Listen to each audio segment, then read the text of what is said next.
సుమన్ టీవీలో మీ business promotions కోసం ఈ కింది నెంబర్ను సంప్రదించగలరు.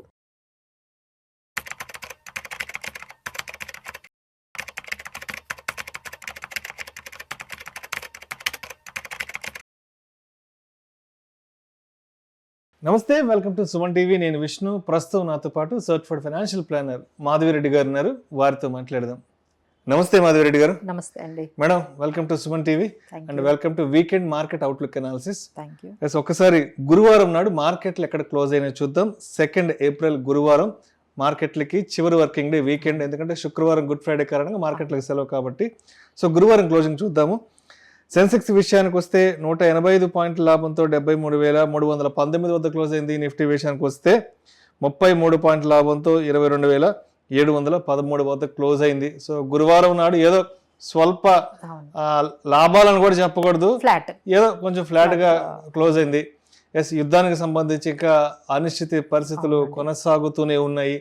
ఇవన్నీ సరిపోనట్టు ఇంత సీరియస్ గా యుద్ధం జరుగుతున్నా, ఇంత సీరియస్ గా ప్రాణ నష్టం జరుగుతున్నా, రోజుకు కొన్ని వేల కోట్ల ఖర్చు పెట్టి యుద్ధం చేస్తున్నా కూడా ఇవాళ మళ్ళీ ఇంకొక కొత్త స్టేట్మెంట్తో ట్రంప్ మళ్ళీ రావడం జరిగింది. ఔషధాలపై ఆల్మోస్ట్ ఒక 100% టారిఫ్లు వేస్తానంటూ కూడా మరొక టారిఫ్ బాంబు పేల్చాడు. సో ఏంటి అసలు ఎటు చూసినా సరే మార్కెట్లకు అంతా negative news because of Trump. ఎలా చూడాలి ఈ సిచ్యువేషన్ ని? సో లాస్ట్ వీక్ మనం థర్స్డే రోజు కానీ మనం చూసుకున్నట్లయితే ఒక్కసారిగా ఈ నెగటివ్ న్యూస్ మీరు ఏవైతే చెప్తున్నారో నెగటివ్ న్యూస్ తో దాదాపుగా 22,200 వరకు కూడా మార్కెట్ అనేది వెళ్ళిపోయిందండి. సో ఒక్కసారిగా అక్కడి నుంచి రికవరీ అనేది మనకి దాదాపుగా ఒక 600 పాయింట్స్ మార్కెట్లో రికవరీ కనిపించి అది 22,700 వరకు మనకి 500 పాయింట్స్ 600 పాయింట్స్ రికవరీ అనేది లోయెస్ట్ పాయింట్ నుంచి కనపడడానికి మనకి 3 రీజన్స్ అండి. ఫస్ట్ ఏంటంటే ఆర్బీఐ ఇంటర్వెన్షన్తో మనకి రూపీ అనేది చాలా వరకు రికవరీ అయింది.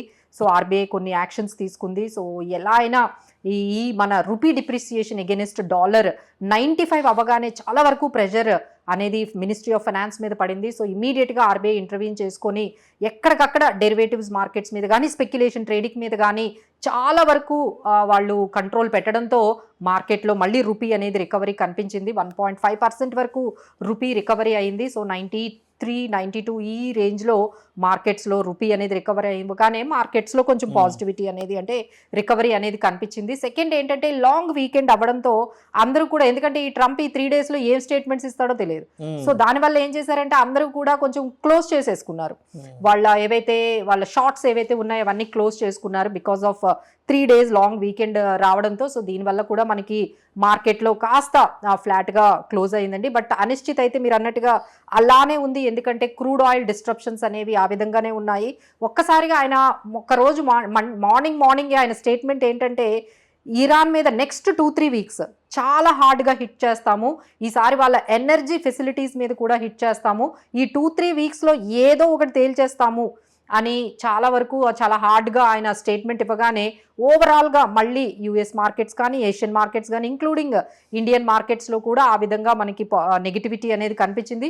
క్రూడ్ ఆయిల్ ప్రైజెస్ $99 నుంచి మళ్ళీ ఒక్కసారిగా ఇంటర్నేషనల్ క్రూడ్ ఆయిల్ ప్రైజెస్ 106, 107 ఈ రేంజ్ వరకు కూడా మళ్ళీ క్రూడ్ ఆయిల్ ప్రైజెస్ పెరగడం అనేది ఇండియన్ మార్కెట్స్కి చాలా చాలా నెగిటివ్. ఎందుకంటే ఇప్పటికీ మనం 80-85% మనం క్రూడ్ ఆయిల్ మీదే డిపెండ్ అయి ఉన్నాము, ఇంపోర్ట్స్ మీద. ఒకవైపు డిస్ట్రప్షన్స్ జరుగుతున్నాయి. స్ట్రైట్ ఆఫ్ హార్మోజ్లో చాలా షిప్స్ అండి, కొన్ని వేల షిప్స్ అక్కడ ఇంకా బయటకు, ఎందుకంటే వాళ్ళు పెట్టిన 2 కండిషన్స్. ఇక్కడ నుండి షిప్స్ కానీ బయటకు వెళ్ళాలి అంటే యాన్లో పే చేయమంటున్నారు, అంటే చైనీస్ కరెన్సీలో పే చేయమంటున్నారు, లేదు బిట్ కాయిన్స్లో పే చేయమని కొత్తగా ఇరాన్ వాళ్ళు ఒక రూల్ తీసుకొచ్చారు. సో దానివల్ల ఎవరికి ఏమీ అర్థం కాని పరిస్థితి. కొన్ని కంట్రీ షిప్స్ని వదులుతున్నారు, పంపిస్తున్నారు, కొన్ని షిప్స్ని అయితే ఆపేస్తూ ఉన్నారు. సో ఈ విధంగా ఓవరాల్గా ఎక్కడ చూసినా ఈ ఆయిల్, గ్యాస్ అన్నీ కూడా అక్కడే, కొన్ని వేల సంఖ్యలో షిప్స్ అన్నీ కూడా అక్కడే హార్మోజ్ దగ్గర ఈ సప్లై చైన్ అంతా కూడా డిస్టర్బ్ అవ్వడంతో మళ్ళీ టారిఫ్స్ అనేది అసలు దిస్ వాజ్ వెరీ అన్ఎక్స్పెక్టెడ్. ఇలాంటి సిచ్యువేషన్లో ఒకవైపు 2-3 వీక్స్లోని చాలా ఎస్కలేట్ అవుతుంది వార్ అని చెప్తున్నారు, ఒకవైపు టారిఫ్స్ అని చెప్తున్నారు. సో ఓవరాల్గా మనం మండే చూసుకుంటే it is going to be negative అనే ఖచ్చితంగా మనకి కనిపిస్తుందండి మార్కెట్స్. సో సెక్టోరియల్గా చూస్తే ఏ సెక్టార్స్ బాగా లాసెస్లో ఉన్నాయి అసలు? ఎస్పెషల్లీ అండి లాసెస్లో మనకి హెచ్పిసిఎల్, బీపీసీఎల్, ఐఓసి ఇవేంటంటే ఆయిల్ మార్కెటింగ్ కంపెనీస్. వీళ్ళకి ఒక్కొక్క లీటర్ మీద పెట్రోల్ మీద అయితే దాదాపుగా ఒక 20 నుంచి 30 రూపాయల నష్టం, డీజిల్ మీద అయితే ఇంకా 50 రూపాయల నుంచి 70 రూపాయల వరకు ఒక్కొక్క లీటర్ మీద వాళ్ళకి నష్టాన్ని భరిస్తూ ఉన్నారండి. సో దాన్ని అంతా కూడా ఆ భారం అంతా గవర్నమెంట్ ఎంతవరకు ఇప్పుడు ఎక్సైజ్ డ్యూటీని తగ్గించింది, 10 రూపాయలు తగ్గించింది పెట్రోల్ మీద, డీజిల్ మీద. సో ఇన్వెస్టర్స్ మీద కానీ లేకపోతే కన్జ్యూమర్స్ మీద వెయ్యకూడదని. సో బట్ వీళ్ళ లాసెస్ అయితే మాత్రం చాలా ఎక్కువగా ఉన్నాయండి. అందుకని మనకి హెచ్పిసిఎల్ కానీ, బీపీసీఎల్ కానీ, ఐఓసి ఇవన్నీ కూడా చాలా వరకు నెగిటివ్ అయిపోయాయి. So this is very bad news for oil marketing companies because of crude oil ఎప్పుడైతే మనకి $106 ఉందంటే ఆయిల్ మార్కెటింగ్ కంపెనీస్కి అది మనం ప్యూర్గా నెగిటివ్ అని చెప్పుకోవచ్చు. ఇంకొంచెం బెటర్గా మనకు కనిపిస్తున్న సెక్టార్స్ ఏంటంటే అల్యూమినియంకి సంబంధించిన అవైతే ఉన్నాయో అవి కొంచెం పాజిటివ్గా, నాల్కో మనం పాజిటివ్గా తీసుకోవచ్చు, ONGC we can take it as పాజిటివ్గా తీసుకోవచ్చు. అలానే సిమెంట్ మనకి ఒక్కొక్క బ్యాగ్ మీద 50 రూపాయలు కూడా పెరగొచ్చు అని అంటున్నారండి. సో ఆ న్యూస్ కూడా వచ్చింది. సిమెంట్ మీద మనకి 40 అంటే మనం ఒక్కొక్క స్టేట్ తీసుకుంటే 30 to 50 రూపీస్ పర్ బ్యాగ్ పెరిగే అవకాశాలు ఉన్నాయని చెప్పి మనకి చెప్తూ ఉన్నారు.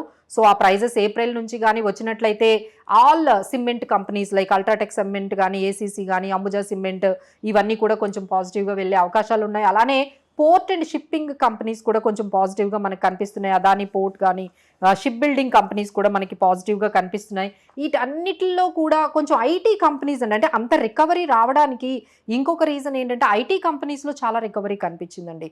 ఎందుకు ఐటీలో అంత రికవరీ కనిపించిందంటే all IT Indian companies have started investing in AI మీద అందరూ కూడా దృష్టి పెట్టారు. ఏఐ మీద చాలా వరకు క్యాపిటల్ ఇన్వెస్ట్ చేయటం కానీ లేకపోతే దాని మీద బడ్జెటింగ్ ఎల్లకేట్ చేయటం కానీ చాలా వరకు జరుగుతోంది. దానివల్ల కొంచెం ఏవైతే ఐటీ కంపెనీస్ ఉన్నాయో అవన్నీ కూడా మనకి మంచి రికవరీలో కనిపిస్తున్నాయి. సో ఎవరైనా ఇలాంటి వాటిల్లో ఇన్వెస్ట్ చేసుకోవాలి అంటే they can checkout these stock specific companies like aluminium companies కానీ, షిప్ బిల్డింగ్ కంపెనీస్, అలానే మనకి సిమెంట్ స్టాక్స్. ఆ విధంగా మనం ఈ ఆర్టిఫిషియల్ ఇంటెలిజెన్స్ మీద ఇన్వెస్ట్ చేస్తున్న, హ్యూజ్ ఇన్వెస్ట్మెంట్స్ చేస్తున్న ఐటీ కంపెనీస్ని కూడా మనం పాజిటివ్గా తీసుకోవచ్చండి. బట్ ఓవరాల్గా మార్కెట్ అయితే ఇంకా నెగిటివ్ ట్యూన్లోనే ఉంది. ఎందుకంటే ఎఫ్ఐఐస్ 8,000 కోట్లు మళ్ళీ సెల్ చేశారు. సో కంటిన్యూస్గా ఎఫ్ఐఐ సెల్లింగ్ అయితే ఆగనే లేదు. సో మనకి సపోర్ట్ లెవెల్స్ అంటే 22,750 బిలో కానీ మార్కెట్ కానీ క్లోజ్ అయితే దట్ మైట్ గో టు 22,500, 22,400కి వెళ్ళిపోయే ఛాన్సెస్ ఈజీగా కనిపిస్తున్నాయి. అలానే మనకి రెసిస్టెన్స్ లెవెల్స్ అయితే 23,050 దగ్గర ఉన్నాయండి. అండ్ అదేవిధంగా మార్కెట్లో ఉన్న థ్రెట్స్ ఏంటి అసలు?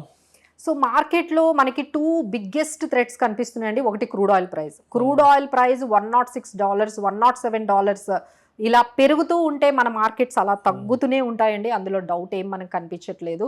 అలానే ఇంకొకటి ఏంటంటే మనకి ఈ రూపీ కూడా ఎన్నిసార్లు ఆర్బీఐ ఇంటర్వెన్షన్ తీసుకొని 92, 93 దగ్గరకు వస్తున్నా మళ్ళీ అది అగైన్ $95కి వెళ్ళిపోవడానికి కారణం ఏంటంటే అగైన్ క్రూడ్ ఆయిల్ అనే చెప్పొచ్చు. ఎందుకంటే ఈ క్రూడ్ ఆయిల్ పెరగడం వల్ల మన కరెంట్ అకౌంట్ డెఫిసిట్ మన ఇండియన్ ఎకానమీ మీద చాలా భారం పడుతోంది. సో దానివల్ల మనకి ఇన్ఫ్లేషన్ పెరుగుతోంది.